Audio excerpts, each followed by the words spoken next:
Have you seen the implication of this backdoor that they have done? Mayroon pong may national security content. Ang breakdown ng ating pong NGCP, 40% yan is owned by the China Grid Corporation and 30% is owned by Monte Oro Grid Corporation and 30% is owned by the Kalaka. Si Mr. Wenbo, Chief Technical Officer, is the approving authority for such hiring. Siya nag-hire Chinese. Hindi pa nga nabibili ang share ng mga foreigners. Sila na nagdidesisyon. What more? Pag sila na may-ari ng mga shares.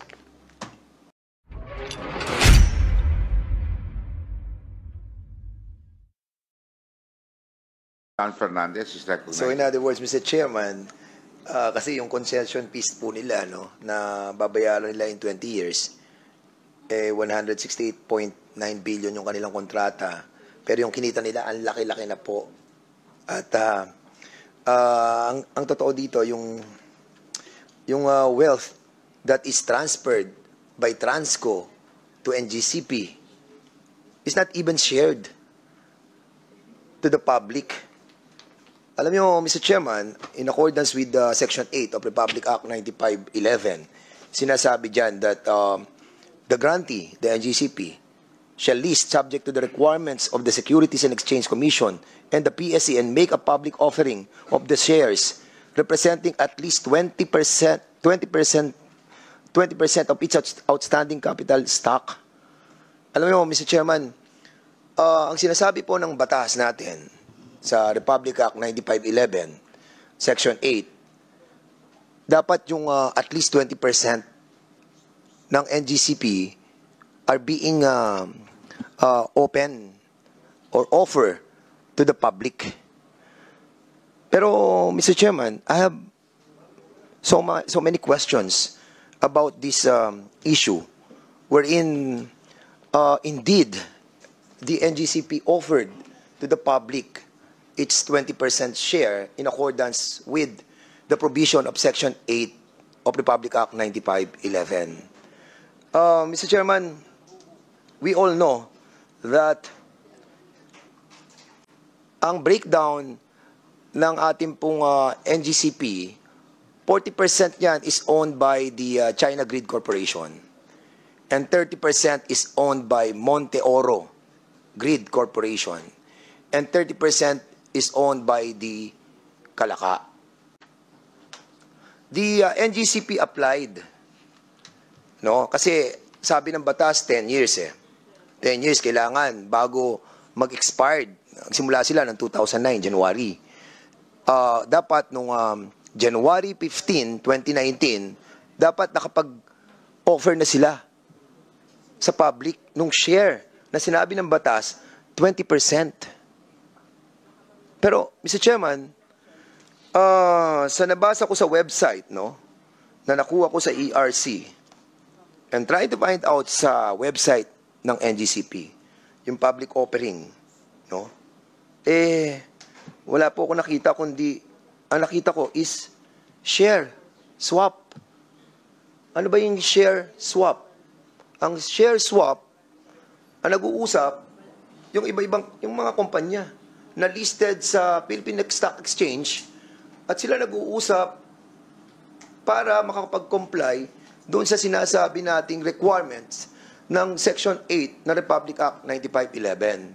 But there is a legal question in here because hindi po nagkaroon ng tunay na public offering. Correct. In accordance with Section 8 of Republic Act 9511, kundi nagkaroon ng private transaction between NGCP and the Synergy Grid Corporation, which is still owned by those people who owned NGCP. At, Mr. Chairman, I have found out, na ito pong 60% na pag-aari po ng NGCP, dalawang kumpanya may-ari niyan, yung pong Monte Oro, which is owned by the One Taipan Holding Corporation, which is owned by Henry C. and Robert Coyuto, At doon sa Kalaka naman, na siya na may-ari doon sa NGCP, owned by the Pacific 21, which is 100% owned by the SGP. Now, Mr. Chairman, having said that, sila may-ari ng 60% ng NGCP, nag-offer sila sa public. Pero ang bumili, Synergy, na sila yung may-ari. Now, ang tanong, ERC, I know hindi mo pa panahon to. Ang desisyon na to ay nabasa ko na ang desisyon. About last night when I was reading this decision that was dissented by Commissioner Maceda, no, and approved by the majority, no, ay instead of relying on the final order ordering the NGCP to proceed with the IPO within 6 months, kasi nag-motion for reconsideration pa sila doon eh.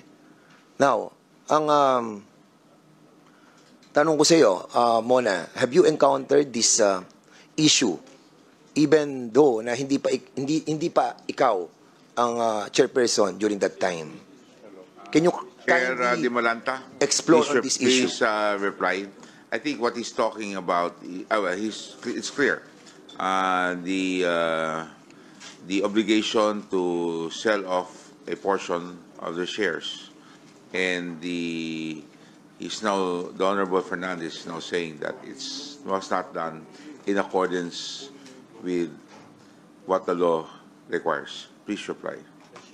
Thank you, Mr. Chair. I encountered it when we started talking about the reset, Mr. Chair, because Yes. part of the reset is to review the compliance of NGCP with all its obligations, and that's when I was advised that I think in 2021, I'm just trying to get the exact dates po, Mr. Chair. In 2021, the ERC allowed or accepted the share swap as an indirect compliance with the public offering requirement in Section 8 of the franchise of NGCP. So I did ask whether this is already in compliance, because the law requires a listing of its shares, of NGCP shares. But this one is complying with it indirectly with the listing of Synergy. Synergy po yung listed company. So, but I understand that the ERC allowed it back in 2021. Di ko lang po alam yung When you say they allowed it, in what form did they allow it? Was there a resolution? Was there a... There was a compliance filed by NGCP and there was an issuance. I'm just not sure if it's an order or decision. But that in was your issued opinion, by- you're a respected lawyer, a distinguished lawyer, a practicing lawyer. Is that in compliance? I have my questions po, because the franchise is clear when it says its shares, meaning the franchise holder shares, and these are not the shares of NGCP itself that were listed. But shares of, The parent that are listed. So, which is in violation. which does not comply with listing of its shares. But this is a requirement under their franchise, so I defer That's right. to the That's something committee. that we will take. We will have to study, no? And NGCP, are you compliant? Yes, Mr. Chair. Thank you, Chair Mona, for mentioning Section 8 of our franchise. But I draw everyone's attention po to the second part of that provision that clearly states that, and I quote, provided that the listing in the PSE of any company which directly or indirectly owns or controls at least 30% of the outstanding shares of stock of the grantee shall be considered full compliance. So because there was a follow-on offering of SGP which owns part of NGCP, that is compliant po under 9511. I understand that what you are quoting, that's the first part po, that's the general rule. But there is an option for an indirect listing, which we did, I think, in 2022 or thereabouts, after seeking approval to ensure that the company that does the follow-on offering will comply with the 30% requirement under Section 8. So just a clarification, Mr. Chair. Thank you po. Yes, Mr. Chair. We take note of that, and maybe in the subject, in the amendments in the future, that's something that we should look at, because I think it's only NGCP that has that provision. Yes, Thank you very much. Yes, Mr. Chair, Honorable. I believe The on what Honorable, Attorney Dan Cynthia were Fernandez. mentioning a while ago, that that is provided under the law, Section 8 of the Republic Act 9511. But you deceive the ARC precisely when you applied for IPO sa ERC. You never mentioned about the share swap. Have you mentioned the share swap prior to the motion for clarification? Prior to motion for clarification that was applied by the NGCP. Have you mentioned the share swap? Yeah. Yes, Mr. Chair, Mr. No, Reply. please answer that. Yes or no muna? No. Yeah, It I think cannot be that's answered answered yes po or by no. a yes or no. Para po tayo Because klaro. the shares... No, wait. Attorney Cynthia, ang tinatanong ko, prior to the application of motion for clarification of the final order that was made by the ERC on the list of IPO within 6 months, did you mention the share swap? I cannot answer, Mr. Chair, because I don't You did know not. what the motion for clarification You did is. not. And if I may explain, Mr. Chair, the Please share swap was to ensure the 30% compliance. Because had we not done the share swap, then SGP may not make that 30% compliance requirement. Yes. Now, after po the share swap, yung SGP po, ang finalo-on offering, there was no IPO, it was a follow-on offering. And because of the share swap with SGP, naging compliant ngayon po yung follow-on offering with Section 8. Without the share swap, hindi po magiging compliant. Yes, wait, Attorney Cynthia. Yung share swap na sinasabi natin dito, who owns the SGP na nakabili doon sa NGCP na 60% owned by Monte Oro and Calaca? SGP is owned po, By? SGP owns part of NGCP. Sino nga may-ari? Now, yung structuring Sino nga po, may-ari if I ng may... NGCP? Ng SGP? Ng Synergy? Sino? I will get back to you on that. I don't have the documents on that, Mr. Chair. Hindi But, nyo alam taga-NGCP kayo? this Sino NGCP po we're talking sino ang about SGP. I'm not part of shareholder SGP po. ng Synergy? Again, I don't have the documents with me, Hindi Mr. mo Chair, alam? but we will... Na Hindi po mo ako alam? taga-SGP po. Hindi mo alam NGCP na po may-ari ako. ng 38.94% is I Henry don't C? have the documents, Mr. Chair, right Na-post mo? now. I cannot confirm that Ito, because papakonfirm ko sa'yo. Pakita then natin. we would be Pakikita ko okay sa'yo po para with malaman mo na if we ang have boss mo may-ari. copies of that. Na nakabili ng share ng NGCP ay kayo din mismo. Again, yun naman po ay Show the- pinalo-on offering. Even though po ang may-ari ng SGP, that was offered to the public. 38.94% owned by Henry C. Jr. 38.94% is owned by Robert Coyuto. That is 77.88% owned by them na binili ang NGCP. PCD Nominee Corporation, 13.32%. PCD Nominee Corporation, non-Filipino, 7.43%. 77.88% plus 20.75%, that is 98.63%. In other words, kayo ang bumili sa NGCP. At ang natira para sa taong bayan is 1.37%, which is in violation of Section 8 of Republic Act 9511. That I want you to know. Na ang nakabili ng share na dapat ay sa public ay ang boss mo mismo. Mr. Chair, the requirement is for a public offering, and that was done. Now, we cannot, if whoever purchases from the open market, that's a market. Is it moral? Again, Mr. Chair, I'm asking you, it is moral to buy your own, ikaw bibili. Kaya ang ginawa ninyo hindi nyo nga sinabi yung share swap doon sa discussion ng ERC Ang ginawa It wasn't ninyo, a share nag-motion swap po. kayo for clarification, clarifying the decision of the final order to proceed with the IPO within 6 months. You deceived, as a matter of fact.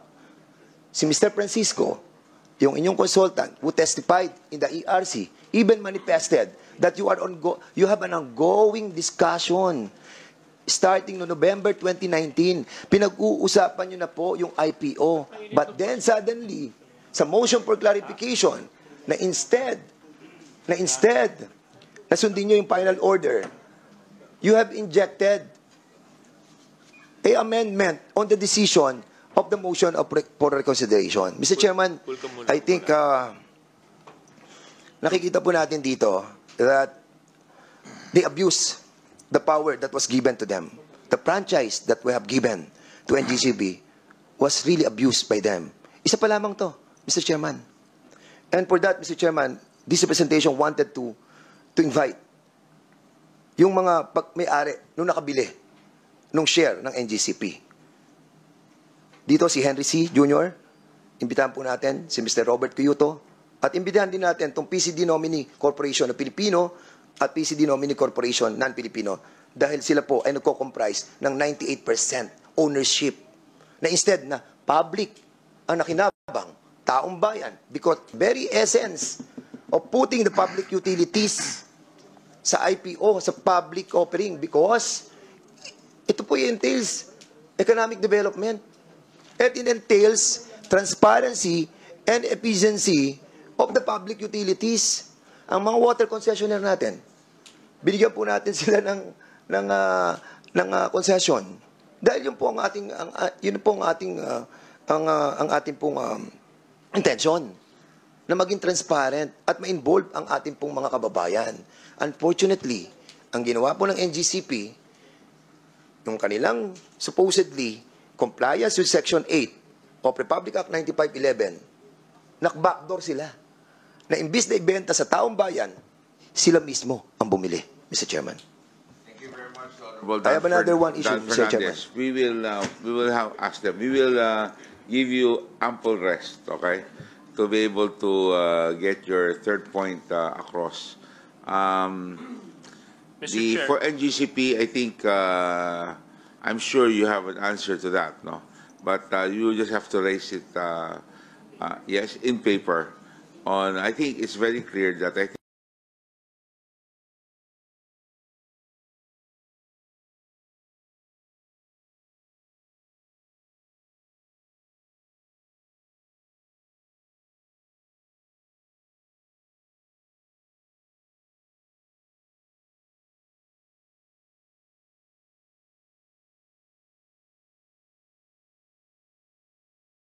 the point of the Honorable Dan Fernandez is that to the public.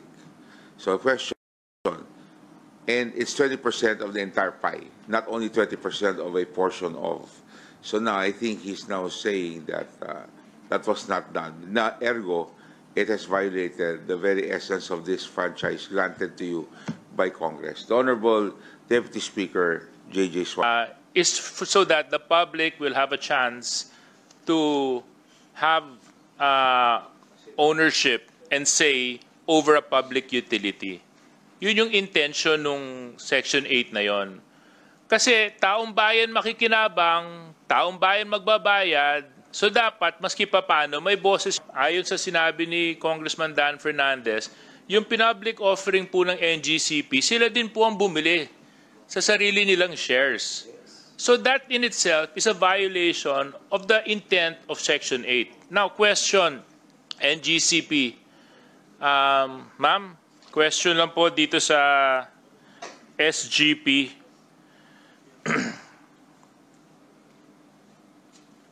So, you mentioned earlier that you complied because SGP bought into NGCP. Is this correct? Mr. Chair, we just reserve the right po to answer the questions of the committee in a position paper po. No, but you mentioned earlier that you felt that you were compliant because SGP bought public offerings, no? Sorry. Mr. Chair, our previous statements, we will all summarize in a position paper na lang for clarity po. Can I just ask, does SGP, does it have voting authority? Mr. Chair, so that we can answer intelligently and with completeness, we will take note of all the questions of the committee and submit answers to the same in a position paper po. So we don't know whether or not SGP has voting authority. If we're going to make that position for every question that's going to be asked of you, then how do we proceed? Mr. Chair, our understanding was that this was a La Nina briefing. Had we known that these things would have been taken up, then we would have better prepared. But these are matters that we can thresh out fully if given the proper time.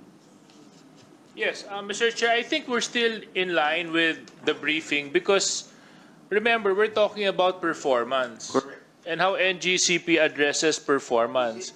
And NGCP, the very basis of your performance is your franchise. But Mr. So, sorry. there is nothing wrong if we look into your performance because the very bedrock of your performance is the franchise that has been awarded to you by government. Now, if we see that you are not performing well and are deficient in a lot of areas, there's nothing wrong to look and to revisit your franchise because that's the very basis why you're operating. Now, if you feel that we are in violation or whatever, do we have quorum, Mr. Chair? Yes, we do. Why? Yes, we do. But I just would like to make this clear.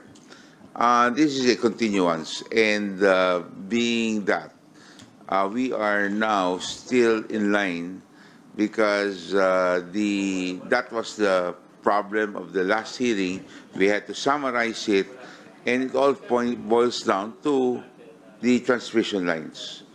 And that's why everything is being asked here is still in connection with. Ang problema lang po, ma'am, nagsasanga eh. No? May mga pumapasok because of your answers, sumasanga rin yung tanong, no? But I think it's still okay. The questions like, are you ready? Can you do it? Because now they're saying that there are problems and they're now of the position that we may not be ready for problems like this in the future. Parang, that's, so because of the answers, nagsasanga ho yung tanong. Yeah, Mr. Chair, we recognize, of course, the powers of the committee to look into the performance of NGCP. However, these are details that we are not prepared with today because we were looking more into operational. We are not refusing to answer any of the questions po, but we are saying that the detail at which we're making the discussion, we cannot match the preparedness of Congressman Dan Fernandez and Congressman JJ Suarez. So again, if we will be more than happy po to address these questions, but we request that we be given time to give an intelligent answer because we all want the public to understand the situation, and NGCP, of course, is more than willing for the sake of transparency po. Okay, Mr. Chair. Very much. We take note of that, Mr. Chair. NGCP. Before I continue, the Chair recognizes the Honorable Jude Asidre of Tingog, Sunny Lagon of Ako Bisaya, and Daphne Lagon of the 6th District of Cebu. So we have a lot of members in Zoom right now. Thank you very much. Mr. Chairman, I just would like to put forward the motion. Yeah. Yes, may I know what the motion is? Yes. Given that we are touching on sections and articles of the franchise being enjoyed by NGCP, I therefore move that the next committee hearing of the Committee on Franchise, we do a thorough review and we do a thorough analysis of the performance of NGCP with respect to its franchise. So moved, Mr. Chair. There's a motion Second motion, Mr. by the Chair. Deputy Speaker, J.J. Suarez, duly seconded by the Honorable Dan Fernandez. Are there any objections? The Chair hearing no objections, the motion is hereby approved. Proceed. Any questions? Honorable Dan Fernandez, you have the floor. To answer the query of DS J.J. Suarez, kung ano yung category ng SGP shares, dito sa decision ng ERC number 2018-014 MC ay nakalagay po dito, SGP only subscribe non-voting preferred shares on NGCP. So meaning, ano bang ibig sabihin ng preferred shares? So wala silang voting capacity. Diba? Wala silang voting capacity. You have to look into this, Mr. Chairman, because kung 20% yung ibinenta sa tao, preferred, non-voting, 40% is owned by China, Grid Corporation. Yung 60% owned by the Filipinos, magiging 40% na lang yan. So yung 20% preferred, non-voting. So sino na ngayon ang magdidesisyon? Equal na ang China. Saka yung 40% ng nila Henry C.